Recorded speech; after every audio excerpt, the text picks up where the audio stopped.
Mis queridos, prepárense. Hoy por fin van a conocer la verdad que he guardado por décadas. Nadie supo lo que realmente pasó. En mi noche de bodas descubrí la traición más dolorosa. Cuando vendí todo lo suyo y desaparecí para siempre, él pensó que me había vuelto completamente loca, que había perdido la razón. Pero déjenme decirles, mis amores, que hay una historia detrás de eso. Una historia que cambiará todo lo que creen. Quédense porque esto apenas empieza.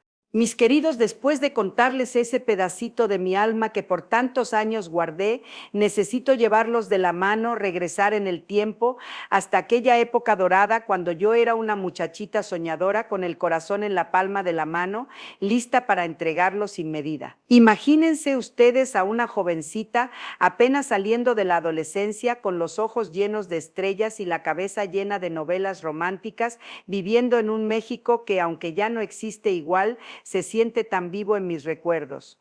Corrían los años 70, mis cielos. ¡Ay, qué tiempos aquellos! La música de boleros llenaba los salones, los bailes de barrio eran la sensación y las muchachas de mi edad usábamos faldas largas floreadas, blusas con holanes y el cabello suelto adornado con alguna flor de bugambilia que robábamos del jardín de la vecina. No existían los celulares ni las redes sociales, las cartas perfumadas y las serenatas bajo el balcón eran la única forma de cortejar. Y en ese escenario apareció él, mi príncipe azul, como yo lo llamaba en secreto, con la ingenuidad de mis 20 años. Él era Roberto. Ay, Roberto, alto, moreno, con unos ojos que parecían dos pozos profundos donde uno se perdía con solo mirarlos. Tenía una sonrisa encantadora que te derretía el alma y un bigote bien cuidado, de esos que estaban tan de moda en aquel entonces. Era unos años mayor que yo, con una madurez que a mí en mi inocencia me parecía fascinante. Trabajaba en el banco, un empleo respetable que para mi familia y para mí significaba estabilidad, progreso. ¿Qué más podía pedir una muchacha? Parecía sacado de una película. Nuestra historia al principio fue un cuento de hadas de esos que solo se leen en los libros. Roberto me cortejó con una delicadeza y una paciencia que hoy se han perdido. Me llevaba serenatas, sí, de esas con mariachis que llegaban a la ventana de mi cuarto y cantaban Si nos dejan o Gema. Yo, muerta de la vergüenza, pero al mismo tiempo con el corazón desbocado de emoción, me asomaba por la ventana con la cara sonrojada y lo veía a él de pie en la calle con un ramo de rosas en la mano cantando con todo el sentimiento. Mi mamá, desde la sala, se reía con picardía y mis hermanos menores, traviesos, se asomaban para ver el espectáculo. Era una fiesta cada vez que él aparecía. Íbamos al cine a ver películas mexicanas donde los protagonistas se amaban con pasión desbordada. Después me llevaba a tomar un helado de vainilla, mi favorito, y caminábamos por el parque tomados de la mano, sintiendo la brisa de la tarde en la cara. Me recitaba poemas que yo sospechaba que eran de algún poeta famoso, pero él me juraba que eran suyos, escritos solo para mí. Y yo, tonta y enamorada, le creía cada palabra. Me hacía sentir la mujer más especial del mundo. Sus palabras eran miel, sus caricias, fuego suave. Me hablaba de futuro, de una casita con jardín, de hijos correteando por el pasto, de envejecer juntos, de una vida llena de risas y de amor. Y yo, que nunca había conocido un amor así, me entregué por completo. Mis padres, aunque al principio recelosos por la diferencia de edad, terminaron por aceptarlo. Roberto era educado, respetuoso, siempre tenía un buen detalle para mi mamá y una broma para mi papá. En las reuniones familiares era el alma de la fiesta. Cantaba, bailaba, contaba chistes. Todos lo adoraban. Mis amigas me envidiaban. «¿Qué suerte tienes, Tata?». Me decían, «Roberto es un bombón y tan bueno». Y yo, con el pecho inflado de orgullo y felicidad, asentía. Pensaba que sí, que era la mujer más afortunada del mundo. Cuando me pidió matrimonio, fue en la plaza principal del pueblo, una tarde de feria, con el bullicio de la gente, la música de los organilleros y el olor a churros y elotes asados. Se arrodilló frente a mí, sacó un pequeño estuche de terciopelo rojo y me preguntó si quería ser su esposa. Imagínense el revuelo. La gente alrededor aplaudió. Las señoras me empujaban para que dijera que sí. Y yo, con lágrimas en los ojos y la garganta apretada de emoción,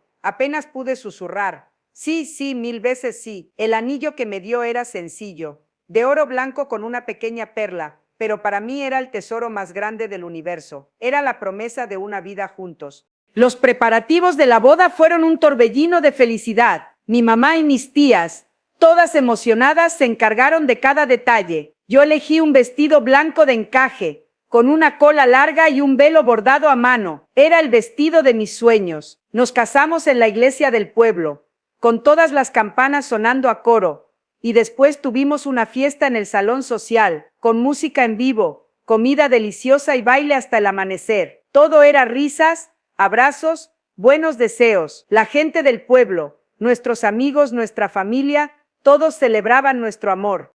Recuerdo la alegría desbordante de esa noche. La música llenaba el ambiente, los focos de colores iluminaban a la gente que bailaba sin parar. Yo, vestida de novia, con mi Roberto a mi lado, me sentía en la cima del mundo. Me decía al oído lo hermosa que estaba, lo mucho que me amaba, lo feliz que lo hacía. Me apretaba la mano con fuerza, y yo sentía una conexión tan profunda que creía que duraría para siempre. Miraba a mi alrededor y veía la felicidad reflejada en los rostros de mis seres queridos. Mi madre, con los ojos llorosos, me sonreía desde la mesa. Mi padre, sobrio y elegante, brindaba por nuestra felicidad. Todo era perfecto, absolutamente perfecto.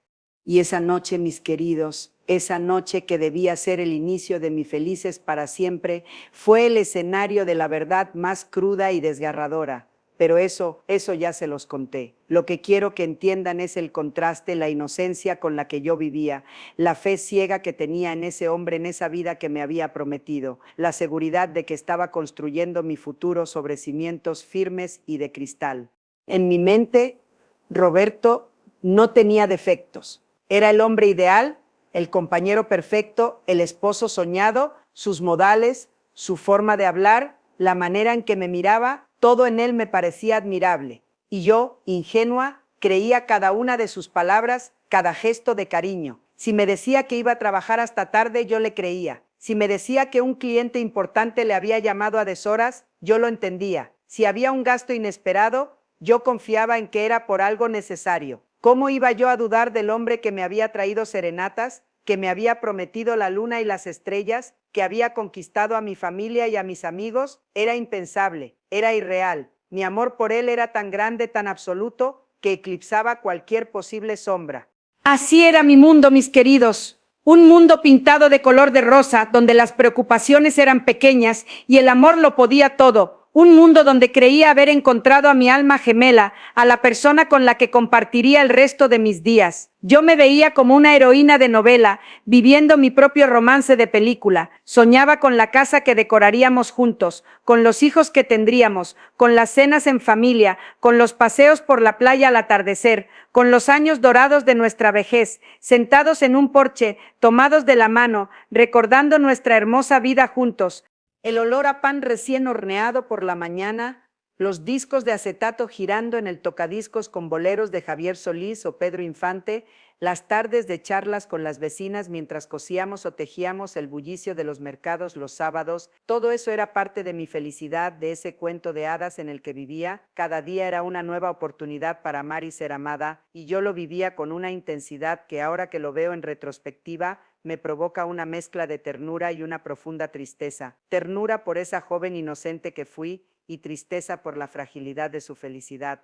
Porque esa felicidad, mis queridos, era como una vasija de cristal preciosa, reluciente bajo el sol, pero terriblemente frágil. Una vasija que, sin que yo lo supiera, ya tenía pequeñas grietas invisibles a mis ojos enamorados, pero que estaban ahí esperando el momento justo para resquebrajarse por completo. Y esas grietas, esas pequeñas señales, aunque en ese momento las ignoré, ahora, con la sabiduría que dan los años y la distancia, las veo con una claridad dolorosa. Y es de eso precisamente de lo que les quiero hablar ahora, de cómo esas sombras empezaron a colarse en mi paraíso. Pero eso lo dejamos para el próximo capítulo de mi vida.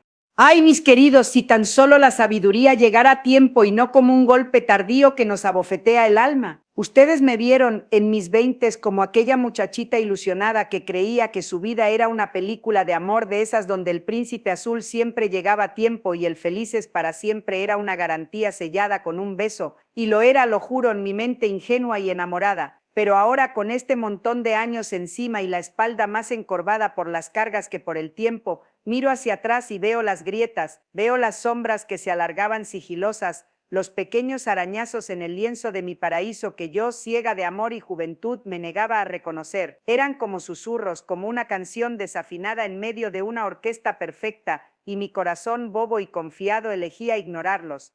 Recuerdo la primera vez que sentí esa punzadita extraña. Era un miércoles. Lo tengo grabado porque ese día teníamos el mercado en la plaza y me había comprado un rebozo precioso color turquesa. Mi Juan de aquel entonces, ese hombre que me prometía la luna y bajaba las estrellas con solo su mirada, regresó tarde de la oficina. Y digo oficina entre comillas, mis amores, porque a veces me pregunto si no era un término comodín para sabe Dios qué andanzas. Ese día llegó pasada la medianoche. Cuando le pregunté dónde había estado, su respuesta fue rápida, demasiado rápida. En una reunión de negocios, mi amor. Ya sabes cómo son, se alargan, pero no me miró a los ojos. Y su camisa, ay, esa camisa, tenía un olor diferente. No era el perfume barato de la oficina, ni el sudor de un día largo. Era un aroma dulce, pesado, como a jazmín y algo más, algo que se aferraba a la tela y a mi memoria como una mosca pegajosa. Yo lo atribuía al cigarro de alguno de sus socios, a la comida de un restaurante, a mil cosas que mi cerebro inventaba para proteger mi cuento de hadas. Pero el recuerdo de ese olor, como un fantasma olfativo, me ha perseguido por años. Ahora que lo pienso, era un grito en el silencio, un jazmín mal disimulado de otra mujer. Después vinieron los cambios sutiles en su comportamiento. Antes, Juan era el hombre más atento del mundo. Cada mañana me traía la primera taza de café, me ayudaba a trenzarme el cabello y me llenaba de piropos que me hacían sentir la mujer más afortunada de todo México. Pero poco a poco esas atenciones se fueron diluyendo. Empezó a regresar a casa más tarde, con la excusa del trabajo, sí, siempre el trabajo. Se pasaba horas en el baño, arreglándose, decía. Antes nunca le había importado tanto. Y a la hora de la cena, su mirada, antes tan llena de mí, a veces se perdía en el plato, como si su mente estuviera en otro lado. Si le preguntaba, se ponía a la defensiva. ¿Qué cosas dices, María? Estoy cansado, eso es todo. No puedo tener un momento de paz. Me dolía, claro que me dolía, pero mi corazón se negaba a admitir la posibilidad de que no fuera cansancio. Yo misma me convencía, está estresado, doña Tata. El peso de mantener un hogar, eso es. Dale tiempo. Ay, qué tonta era. Las llamadas a deshoras, esas sí que me sacaban de quicio, aunque nunca lo demostraba. El teléfono de la casa, un aparato viejo de disco que solo usábamos para lo imprescindible, empezó a sonar de noche. Juan se levantaba de la cama como un resorte, salía al pasillo y hablaba en voz baja, casi susurrando. Si yo, haciéndome la despistada, le preguntaba quién era, él respondía con un monosílabo, un cliente, el jefe, un problema en el trabajo, siempre la prisa por colgar y regresar a la cama como si nada. Pero su espalda, mis queridos, su espalda me decía otra cosa. Era una espalda tensa, rígida, como si llevara un peso que no quería compartir conmigo. Una noche, no pude más con la curiosidad. Me levanté sigilosamente y me puse a escuchar desde la puerta entreabierta de la habitación. Escuché fragmentos, no la conversación completa, pero sí palabras sueltas, que se me clavaron como agujas. Mañana, no te preocupes, te quiero. Y un nombre, el nombre de una mujer, Lorena. El corazón se me fue a los pies. Me regresé a la cama sintiendo un frío que no venía de la noche, sino del miedo. Mi mente, sin embargo, hizo malabares. Lorena, ¿será una colega? ¿La esposa de un cliente? ¿Qué tonterías piensas, María? Y así, con mi propia retórica, acallé la alarma. Pero el nombre Lorena se quedó flotando en el aire de mi memoria, como un mal presagio.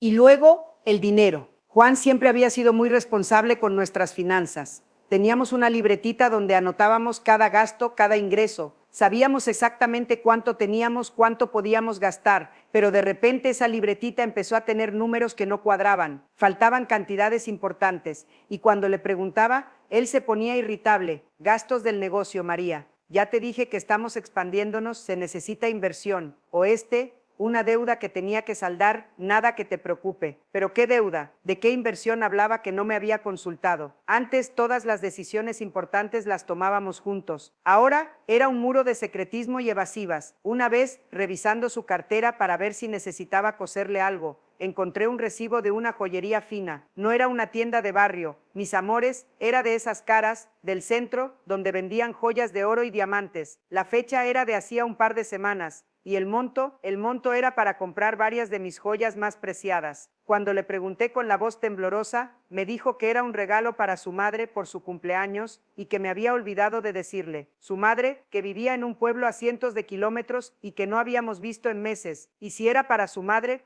¿por qué no me había consultado? ¿Por qué ese secretismo? La explicación me sonó hueca, vacía, como una nuez sin la pepita, pero una vez más, la muchacha enamorada en mí se aferró a la excusa. Claro, su madre, qué despistada soy, no recordé que era su cumpleaños. ¿Es un buen hijo? ¡Ay, mi ingenuidad! Era mi peor enemiga. Las noches empezaron a ser distintas. Antes nos contábamos el día, nos reíamos de cualquier tontería. Ahora él se quedaba callado, leía el periódico o fingía estar dormido cuando yo intentaba iniciar una conversación. La distancia se había instalado en nuestra cama, en nuestra casa, en nuestras vidas. Yo sentía un nudo en el estómago, una punzada constante de que algo no andaba bien, pero me decía a mí misma que eran mis celos, que eran mis inseguridades, que Juan era un buen hombre, el hombre que me amaba, que me había prometido el mundo. Me convencía de que estaba imaginando cosas, que estaba volviéndome loca. ¿Cómo podía dudar del hombre que me había regalado un cuento de hadas? Había veces que se quedaba dormido en el sofá, y cuando lo iba a despertar para que fuera a la cama, sentía un olor particular en su ropa. Un perfume, sí, pero no el mío. Era más fuerte, más descarado, si me permiten la palabra. Un aroma floral, dulzón, que se metía en mis fosas nasales y en mi alma como una espina. Él siempre se justificaba. María, ya te dije, estuve con los clientes, fumaron mucho, el ambiente de la oficina es pesado, y yo con una sonrisa forzada le creía, o más bien, quería creerle, porque la alternativa era demasiado dolorosa para mi corazón de 20 años. La idea de que mi príncipe azul pudiera ser en realidad un lobo disfrazado era algo que mi mente no podía procesar. Incluso los pequeños detalles que antes me parecían encantadores ahora tenían un matiz oscuro. Juan siempre fue muy pulcro, muy cuidadoso con su apariencia, pero de repente empezó a ser excesivamente pulcro. Se afeitaba 2 veces al día, se bañaba con perfumes caros y cambiaba de ropa varias veces. Es por el trabajo, María, hay que dar buena imagen, me decía con su sonrisa de siempre, pero sus ojos ya no brillaban como antes, y sus ojos eran los que más me hablaban. A veces, cuando pensaba que no lo veía, notaba en su mirada una especie de inquietud, una sombra que pasaba fugazmente como un pájaro asustado. Era culpa, era secreto, era una vida paralela que él estaba construyendo y yo, tonta de mí, no veía los ladrillos que iba colocando. Ahora que lo pienso con la sabiduría que dan los años, esas pequeñas cosas no eran gritos en el silencio, eran verdaderos rugidos, eran la orquesta desafinando cada vez más fuerte, el jazmín de Lorena gritando en su camisa, las llamadas susurradas delatando su otra vida, los números que no cuadraban destapando sus mentiras, eran las señales que la vida te pone para que reacciones, para que abras los ojos, pero que uno, por amor ciego, por miedo a la verdad, se empeña en ignorar. Me decía a mí misma que solo eran pequeños baches en el camino, que el amor verdadero superaba cualquier obstáculo. Qué equivocada estaba. No eran baches, mis queridos, eran precipicios disfrazados de montañitas, esperando a que diera un paso en falso. Y así, mientras yo seguía viviendo mi supuesto cuento de hadas, las sombras se iban haciendo más grandes, más densas. La perfección se desdibujaba poco a poco y yo, en mi burbuja de ingenuidad y amor, no quería ver que el príncipe azul se estaba transformando, no en un sapo, eso hubiera sido menos doloroso, sino en un completo extraño, en un traidor. Cada pequeña anomalía, cada olor, cada llamada, cada gasto inexplicable, cada mirada esquiva, eran piezas de un rompecabezas que yo me negaba a armar. Pensaba que si no lo armaba, la imagen desaparecería, que si no le daba importancia, el problema no existiría. Qué ingenuidad la mía, el mundo seguía girando y la verdad, mis amores, la verdad siempre sale a la luz, siempre encuentra el camino, por más que uno se empeñe en taparla con los dedos, y mi verdad, la que yo intentaba enterrar bajo capas de ilusiones, estaba a punto de desenterrarse y con ella se llevaría consigo todo lo que yo creía que era mi vida perfecta. Pero de eso, mis queridos, de eso les contaré más adelante. Por ahora, quiero que se queden con esto. No se confíen, no cierren los ojos ante las pequeñas señales. La vida a veces nos habla en susurros antes de gritarnos a la cara, y esas señales, por insignificantes que parezcan, pueden ser el mapa para evitar un desastre o la llave para abrir los ojos a una verdad que nos cambiará para siempre. Aprendan de mi error, mis amores, aprendan a escuchar esos susurros, porque un día esos susurros pueden convertirse en el estruendo que rompa su mundo, y ese día para mí estaba a la vuelta de la esquina. Ay, mis niños, ¿recuerdan que les conté de esas pequeñas piedritas en el zapato? Esos ruidos extraños en la noche, el olor a perfume ajeno que a veces juraba sentir, las llamadas que se cortaban al instante, como si alguien colgara apresuradamente. Yo, ingenua, enamorada, siempre encontraba una excusa. Que el viento, que el cansancio, que el teléfono. La mente es tan astuta para proteger el corazón de lo que no quiere ver. Pero las verdades, por más que se escondan bajo la alfombra o se metan en el closet más oscuro, siempre encuentran la manera de salir a la luz, a veces con la fuerza de un huracán.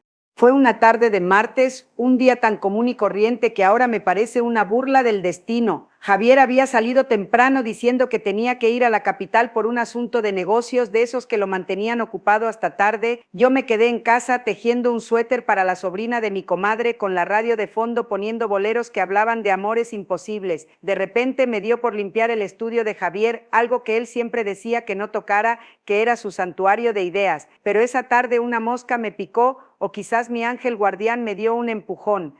Empecé a desempolvar los libros, a ordenar papeles, y debajo de una pila de recibos viejos encontré una caja de madera. No era una caja cualquiera, mis amores, era una de esas que tienen un grabado antiguo en la tapa, de esas que mi abuela usaba para guardar sus cartas de amor. La curiosidad me ganó, y con el corazón latiéndome en la garganta la abrí. Adentro no había dinero, ni joyas, ni documentos importantes. Lo que encontré fue mucho más devastador. Era un paquete de cartas, atadas con una cinta de satén descolorida. Cartas escritas con una caligrafía delicada distinta a la mía. Y fotos. Fotos que, ay Dios mío, hasta el día de hoy me arde el alma al recordarlas. En la primera foto estaba Javier, mi Javier, pero no conmigo. Estaba abrazando a otra mujer, una mujer joven, de cabellos negros y sonrisa coqueta. Él la miraba con la misma ternura, con la misma devoción con la que me miraba a mí. En otra, se besaban en lo que parecía ser una playa, la arena dorada, el mar azul, un escenario que él me había prometido llevarme algún día. Y en la última, la que me rompió por completo, estaban los tres: Javier, la mujer y un niño que era la viva imagen de Javier, con sus mismos ojos pícaros y su sonrisa. Sentí que el aire me faltaba, que las paredes se me venían encima. Mis manos temblaban tanto que las cartas y las fotos cayeron al suelo, esparciéndose como fragmentos de mi vida rota. Recuerdo haberme sentado en el suelo, con la espalda pegada a la pared fría, y un grito mudo que se atascó en mi garganta. No eran lágrimas lo que brotaba de mis ojos, sino un torrente de incredulidad, de dolor, de una traición tan profunda que me caló hasta los huesos.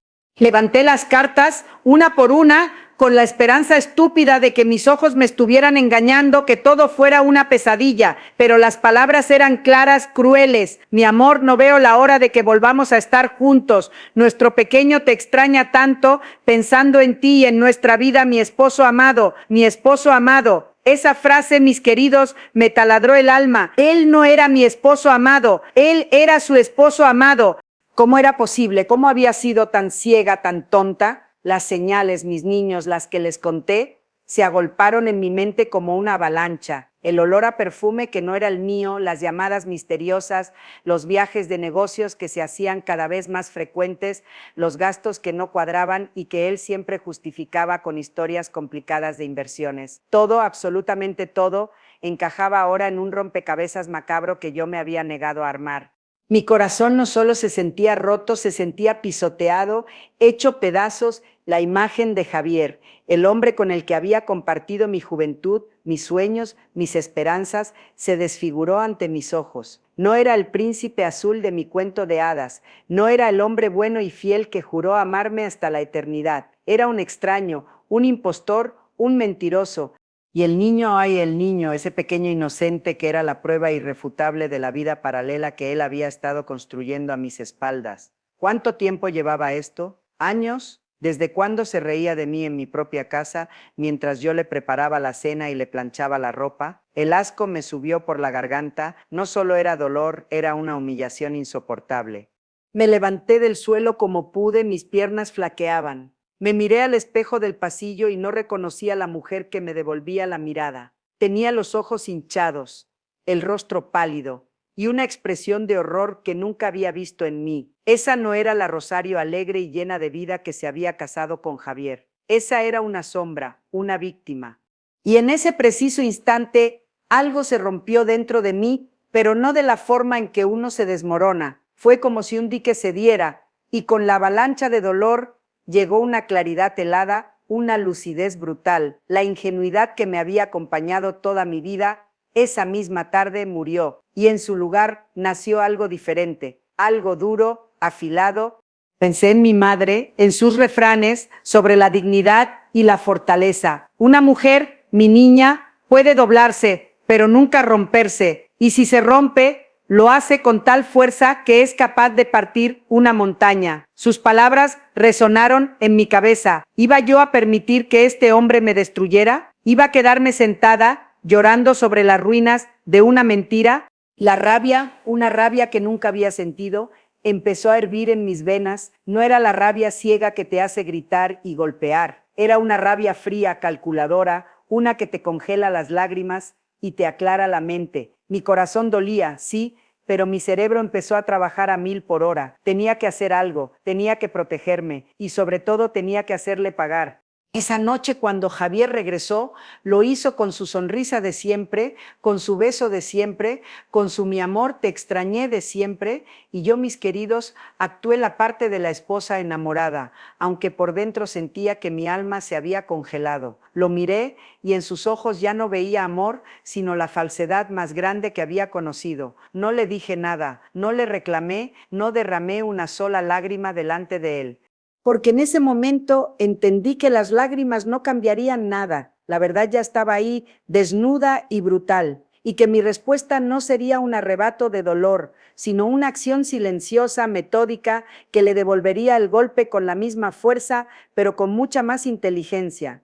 Esa noche, bajo el manto de la oscuridad y la aparente normalidad, mientras Javier dormía plácidamente a mi lado, ajeno a que su mundo estaba a punto de desmoronarse, yo ya estaba planificando mi escape. El dolor era inmenso, sí. La traición me quemaba la piel, pero también sentía una chispa de fuego que me decía, Rosario, de aquí en adelante tu vida será tuya, y solo tuya. Y esa, mis queridos, fue la primera noche de mi nueva vida, la noche en que la ingenua Rosario murió y una mujer nueva, fuerte y decidida, renació de sus cenizas. Ya no era un cuento de hadas, era una historia de supervivencia.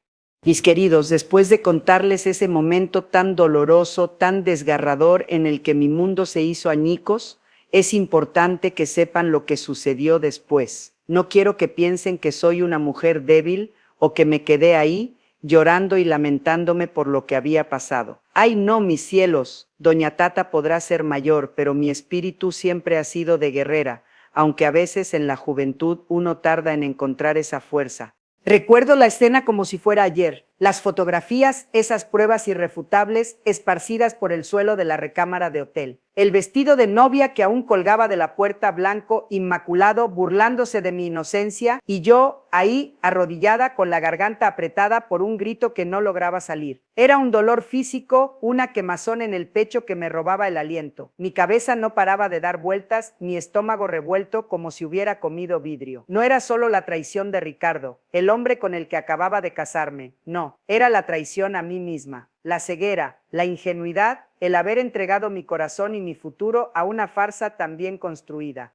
La primera reacción, claro, fue la negación. No, no puede ser, me repetía una y otra vez, aunque las imágenes lo gritaban. Una mujer joven, rubia, hermosa, abrazada a Ricardo en cada una de esas fotos, en la playa, en la nieve, en una mesa de un restaurante elegante que yo nunca había visitado con él. Fechas que se cruzaban con las nuestras, fechas de cuando él me cortejaba, de cuando me pidió la mano, de cuando juró amor eterno. El engaño no era de ahora, era de siempre. Era un telón de mentiras que se había desvelado, revelando un escenario vacío y cruel. Y luego llegó la rabia. no fue instantánea, mis queridos. La rabia, esa llama que te quema por dentro pero también te ilumina el camino, tardó un poco en encenderse. Primero fue la tristeza, una tristeza tan profunda que sentía que me ahogaba. Estaba tumbada en el suelo, sin moverme, sin llorar, solo sintiendo ese vacío abismal. Pasó un tiempo, no sé cuánto, horas, quizá. Las cortinas de la habitación se movían con el aire acondicionado,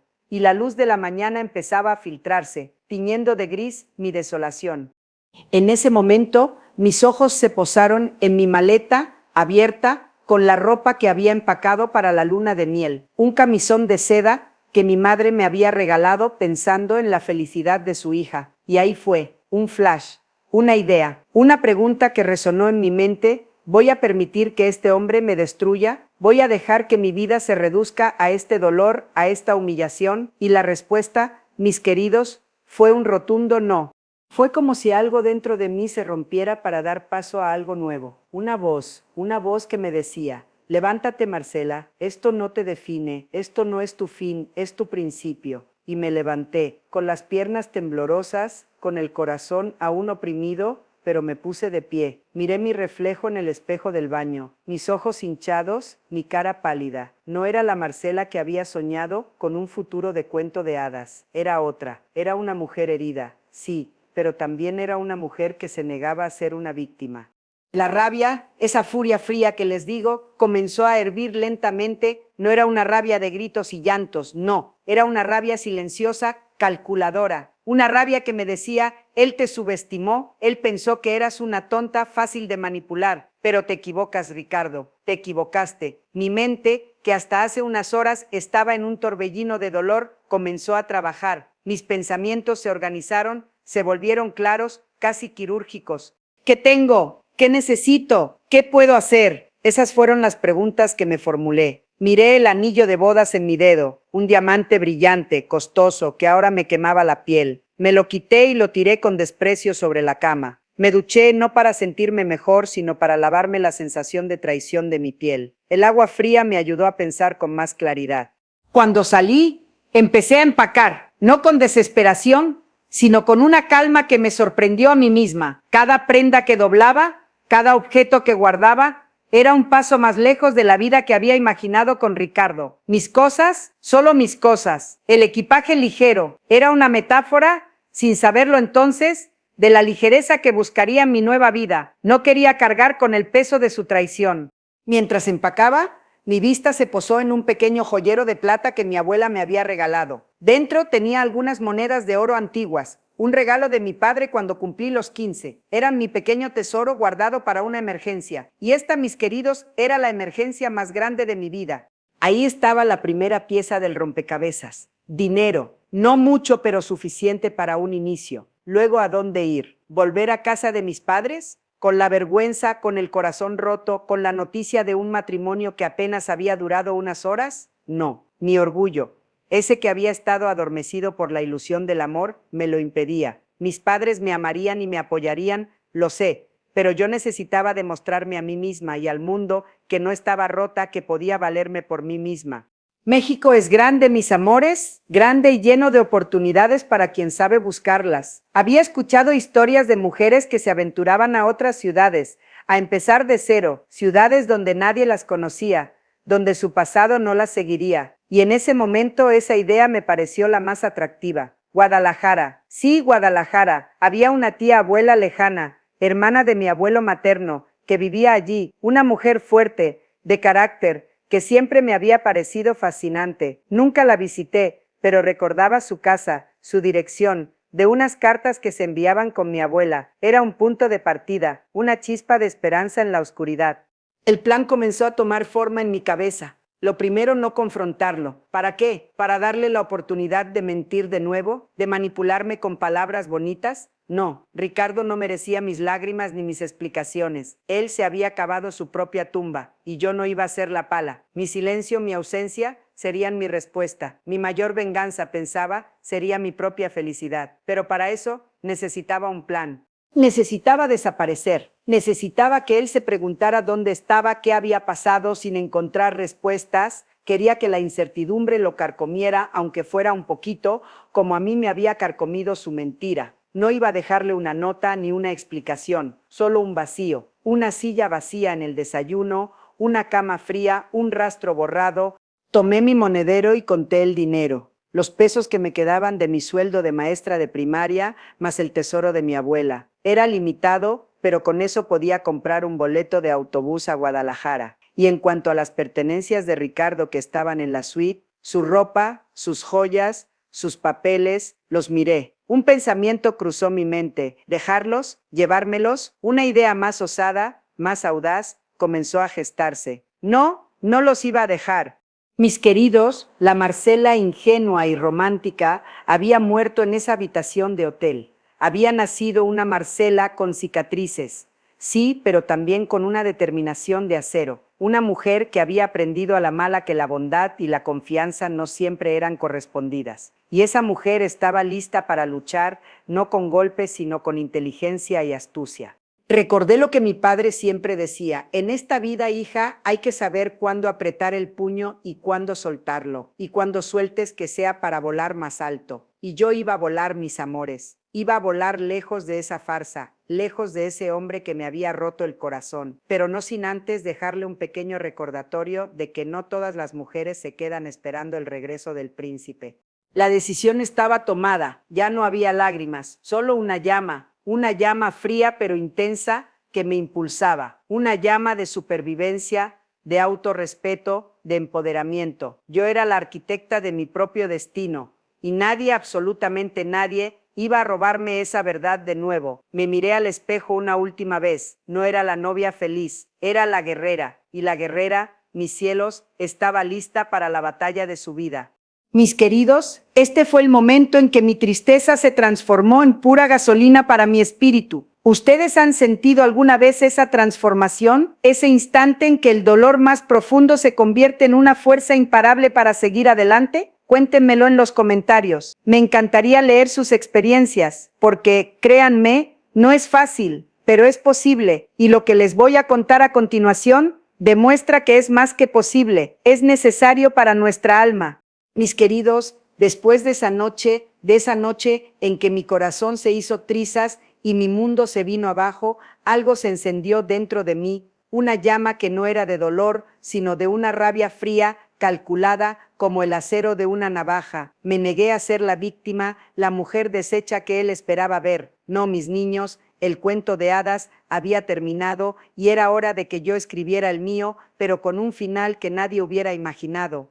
Recuerdo la mañana siguiente. El sol entraba por la ventana, insolente, como si nada hubiera pasado. Él dormía a mi lado, un semblante de paz en su rostro que me revolvió el estómago. ¿Cómo podía alguien ser tan cruel y dormir tan plácidamente? Me levanté con lentitud, cada movimiento una punzada de mi alma herida. Fui a la cocina, preparé un café como siempre, pero esta vez cada paso, cada sorbo, era parte de un ritual, de una despedida silenciosa a la mujer ingenua que fui. Mientras él desayunaba, le hablé con una calma que me sorprendió a mí misma. Le dije que necesitaba ir al pueblo a visitar a mi tía enferma, una excusa tan vieja como el tiempo, pero que él en su arrogancia tragó sin chistar. No sospechó nada. ¿Cómo iba a sospechar? Para él yo era su posesión, su muñeca tonta, la que no hacía preguntas. Qué equivocado estaba. Mientras hablaba, mi mente trabajaba a 1000 por hora. Cada detalle, cada paso de mi plan se tejía con precisión de cirujano. Esa tarde fingí mi salida, un pequeño bolso con algunas pertenencias, como si fuera un viaje de un par de días. Pero dentro, mis queridos, no había ropa, había documentos, los documentos que durante meses, con una paciencia de araña, tejiendo su telaraña, había estado recopilando, las pruebas de sus mentiras, de sus deudas, de sus negocios turbios. Él pensaba que yo solo sabía de guisos y bordados, pero no sabía que una mujer herida puede ser más astuta que cualquier abogado. La primera parada fue el banco, con una falsificación de su firma. Sí, lo admito, la desesperación me hizo hacer cosas impensables, y usando un poder notarial que él mismo me había dado en un ataque de confianza, vacié una de sus cuentas, solo una, la que más me dolía, la que él usaba para sus derroches. No fue por avaricia, mis niños, fue por justicia. Era el dinero que había gastado en ella, en sus lujos, en la vida de fantasía que me había negado a mí. Eran migajas, comparado con todo lo que me había robado, pero para mí era una victoria. Después vendí todo lo que pude, pero no de la casa que compartíamos, sino de una pequeña propiedad que él tenía a mi nombre, un regalo de amor que ahora me serviría para mi escape. Una venta rápida, a precio de remate sí, pero era efectivo, dinero contante y sonante para mi nueva vida. Lo demás, lo importante, lo de valor sentimental, lo doné a un orfanato, que él se diera cuenta de que ya no quedaba nada ni el recuerdo de mi bondad. Y entonces, mis queridos, vino lo más difícil y lo más liberador. Me subí a un autobús, uno de esos viejos camiones que recorren los caminos polvorientos de México. No llevaba un destino fijo en mi mente, solo la certeza de que cada kilómetro me alejaba de la mentira, de la traición, de la mujer que había sido y que ya no quería ser. Miraba el paisaje pasar por la ventanilla, los campos verdes, las montañas imponentes y sentía una mezcla extraña de miedo y euforia. Miedo a lo desconocido, sí, ¿quién no lo tendría? Pero también la euforia de la libertad, de la posibilidad de empezar de nuevo, de ser dueña de mi propio destino.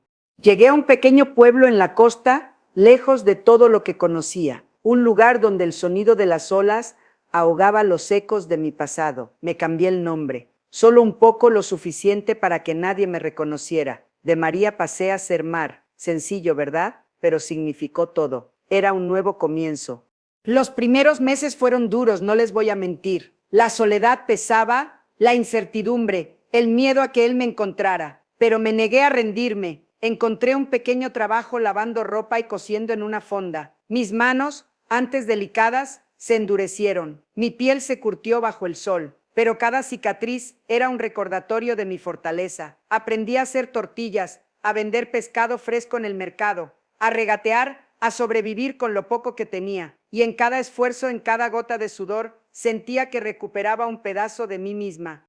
Poco a poco, mis queridos, fui reconstruyendo mi vida. No fue fácil. Hubo días en los que las lágrimas no cesaban, en los que la imagen de su traición me atormentaba, pero también hubo días de risas genuinas con mis nuevas amigas de la fonda, de atardeceres en la playa que me recordaban la belleza del mundo, de la simple alegría de un plato de comida caliente que yo misma había ganado. Mientras tanto, la justicia, a su manera, también llegó a él. ¿Se acuerdan de esos documentos que recolecté? Bueno, mis queridos, no los tiré a la basura. Los envié de forma anónima a las autoridades y a algunas personas clave en su círculo. Unas semanas después de mi partida, me enteré por los periódicos locales, sí, me mantenía informada a distancia, con la astucia de un espía, que su mundo se había derrumbado. Las deudas que yo había desenterrado, los negocios turbios que había expuesto, todo salió a la luz. Perdió su buena reputación, su fortuna y sí también a la otra mujer, que lo abandonó en cuanto supo que ya no le quedaba un solo peso. Se quedó solo, mis queridos, y con la vergüenza de haber sido engañado por la mujer que creyó tonta e ingenua. No me alegró su sufrimiento, no soy de esas, pero sentí una extraña paz al saber que el universo, de alguna manera, había equilibrado la balanza. Y entonces, cuando menos lo esperaba, apareció él, Antonio. Él era el dueño de la pequeña fonda donde yo trabajaba, un hombre de manos grandes y sonrisa amable, con ojos que no me veían con deseo sino con respeto. Al principio, yo estaba cerrada como una ostra. Mi corazón tenía muros tan altos que ni el viento los podía traspasar. Pero Antonio era paciente. Me escuchaba hablar de mis días, de mis sueños, y nunca me hacía preguntas sobre mi pasado. Solo me ofrecía su compañía, su hombro para llorar cuando las penas me alcanzaban, su risa sincera cuando el sol volvía a brillar. Él era todo lo contrario a mi antiguo esposo. No era un hombre de grandes lujos ni de palabras empalagosas. Era honesto, trabajador, y su amor se demostraba en pequeños gestos: un plato extra de mi guiso favorito, una flor silvestre que me dejaba en mi mesa de trabajo, una mirada de comprensión que valía más que 1000 promesas vacías. Con él aprendí que el amor verdadero no se construye sobre apariencias o mentiras, sino sobre la confianza, el respeto y la libertad de ser quien una es, con todas las cicatrices y todas las historias. Nos casamos un par de años después en una ceremonia sencilla en la playa, con el sol de testigo y el mar como música. No hubo grandes banquetes ni vestidos caros, solo la promesa de dos almas que se habían encontrado, y fue el matrimonio más feliz que pude haber imaginado. Con Antonio construí un hogar de verdad, no una jaula de oro. Tuve hijos, nietos y una vida plena, llena de amor y de aprendizajes. Mis queridos, esa fue mi propia justicia. No una venganza con gritos o puñetazos, sino una venganza silenciosa, construida paso a paso con la fuerza de mi espíritu roto pero no doblegado. Fue la justicia de volver a levantarme, de crear mi propio camino, de no permitir que la traición de otro definiera mi valor. Fue la justicia de encontrar la paz, el amor y la felicidad en mis propios términos. Y esa es la parte más importante de mi historia, mis niños. Que no importa qué tan oscuro se ponga el camino, no importa cuántas veces te caigas o cuántas veces te rompan el corazón, siempre hay una fuerza dentro de ti, una chispa divina que te impulsa a seguir adelante, a reconstruirte, a florecer de nuevo. Porque la vida es un regalo y merecemos vivirla con autenticidad, con dignidad y rodeados de un amor que sea verdadero y no una ilusión. Así que ya lo saben, mis queridos. La lección más grande es que nadie tiene derecho a robarnos la paz ni el amor propio. Hay que ser valientes, escucharnos y no conformarnos con menos de lo que merecemos. Mi vida me enseñó a luchar por mi felicidad. ¿Y ustedes qué aprendieron de esta historia? ¿Han pasado por algo similar? Cuenten sus experiencias y lecciones de vida en los comentarios, que me encanta leerlos a todos.